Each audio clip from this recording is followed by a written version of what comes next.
أعوذ بالله من الشيطان الرجيم. بسم الله الرحمن الرحيم. وهو الذي مد الأرض وجعل فيها رواسي وأنهارا ومن كل الثمرات جعل فيها زوجين اثنين يغشي الليل النهار إن في ذلك لآيات لقوم يتفكرون. وفي الأرض قطع متجاورات وجنات من أعناب وزرع ونخيل صنوان وغير صنوان يسقى بماء واحد ونفضل بعضها على بعض في الأكل إن في ذلك لآيات لقوم يعقلون. صدق اللہ مولانا العظیم.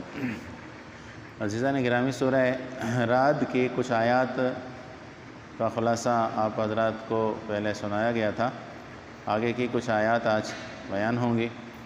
اس سورت کے جو بنیادی مضامین ہیں وہ ہیں اللہ تعالیٰ نے حق کو حق ثابت کرنا اور باطل کو باطل ثابت کرنا اور حق اور باطل کی کشمکش کا تذکرہ فرمایا.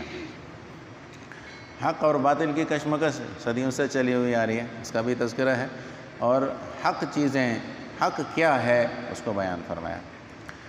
تو جو پہلی آیت ہے، اس آیت کے آخر میں اللہ نے فرمایا ہے کہ سوچنے والوں اور سمجھنے والوں کے لیے اس میں نشانیاں ہم بیان کر رہے ہیں.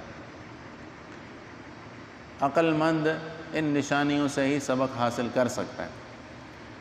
بے وقوف تو شریعت کا مخاطب ہی نہیں ہے، عقل مند ہی ہے. تو پہلی آیت کا ترجمہ ہے کہ وہی اللہ ہے جس نے زمین کو بچھایا اور اس میں میخیں گاڑی اور نہریں بہائیں، اور ہر قسم کے پھلوں میں سے اللہ تبارک و تعالی نے اس میں رکھا، جوڑے جوڑے رکھے. اللہ تعالیٰ ڈھانپ لیتے ہیں رات کو دن کے ساتھ. اس میں نشانیاں ہیں ایسی قوم کے لیے جو فکر اور سوچ رکھتے ہیں.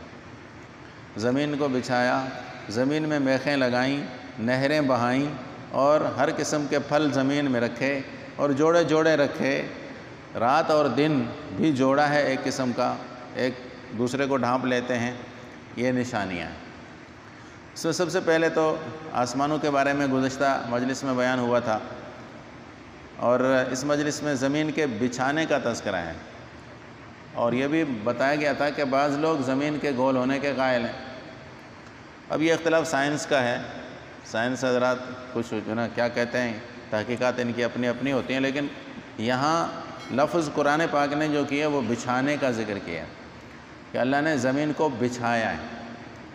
اب بچھانے کا مطلب یہ تو نہیں ہے نا کہ ہمیں ایک کپڑے کی طرح بچھی ہوئی زمین نظر آئے، بلکہ حضرات نے لکھا ہے کہ زمین کا جو قطر ہے نا، قطر اس کی جو یہ گہرائی ہے، یہ 25,000 میل ہے. 25,000 میل جس چیز کی موٹائی ہو تو وہ سطح تو نہیں نظر آئے گی نا، گول ہی نظر آئے گی.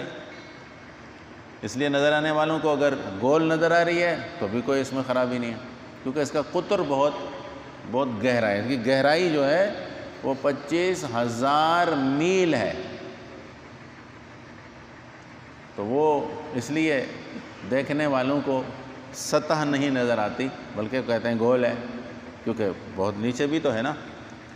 بہرحال اللہ نے یہاں جو لفظ استعمال کیا وہ زمین کو بچھانے کا کیا ہے، کیونکہ یہ گول اس کی موٹائی اپنی جگہ پر، لیکن جو اس کی سطح ہے وہ بھی بہت زیادہ لمبی ہے. اس لیے دیکھنے والے کو گول نہیں نظر آتی، اور گہرائی دیکھنے والوں کو گول نظر آتی. اچھا، دوسری چیز اس میں اللہ نے میخیں لگائیں. پہاڑ اللہ نے زمین کے اندر رکھے ہیں. حدیثوں میں آتا ہے کہ اللہ تعالیٰ نے جب زمین کو پیدا فرمایا تو یہ ڈولنے لگی. اللہ تبارک و تعالیٰ نے پہاڑوں کا سلسلہ اس پر قائم فرما دیا تاکہ یہ ڈولے نہیں، ہلے نہیں.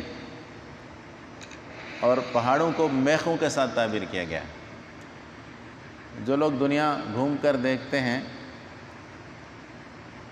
وہ اگر غور کریں تو پہاڑوں کا سلسلہ، کوہ ہمالیہ کا سلسلہ ہزاروں میلوں تک لمبا سلسلہ ہے، اور 50,000 فٹ اونچائی ہے ان کی زمینوں سے. ناگا پربت کے جو پہاڑ ہیں وہ ہوائی جہاز کی بلندی سے بھی اوپر ہیں. ہوائی جہاز وہاں پہلی بلندی میں نہیں کراس کر سکتا، ان کو جاتا ہے، اڑان بھرتا ہے، پھر واپس آ کر پھر دوسری اڑان بھرتا ہے اور تب ناگا پربت کے پہاڑ وہ کراس کر سکتا ہے.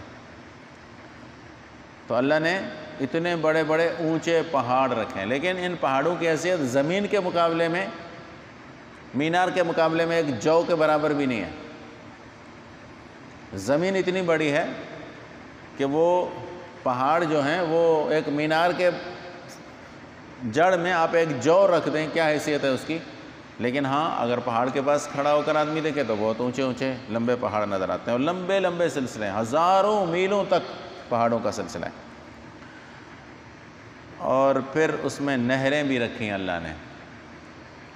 ہماری یہ جو زمین ہے اس کے شمال کی جانب اللہ تبارک و تعالیٰ نے ایک پانی کا نظام رکھا ہے، اور سینکڑوں سالوں سے وہاں برف ہی برف جمی ہوئی ہے.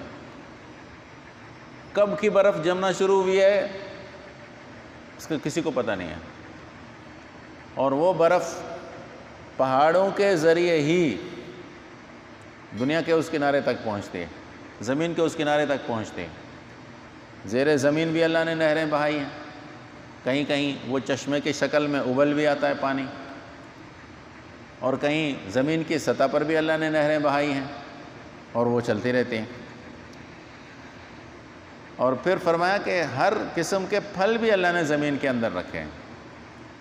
کسی زمانے میں ہندوستان میں ایک فرقہ پیدا ہوا تھا، اس کو نیچری کہتے تھے، نیچری فرقہ تھا. وہ کہتا تھا کہ اللہ تعالیٰ نے ہر چیز کو پیدا کر کے اس کو ایک فطرت اور نظام دے دیا ہے، وہ پھر اسی کے مطابق چل رہا ہے. بس انسان کو اللہ نے پیدا فرما دیا نا، اب انسان کا آگے بڑھنا، انسانوں سے انسان کا پیدا ہونا، یہ بس فطری چیزیں یہ چلتی رہتی ہیں.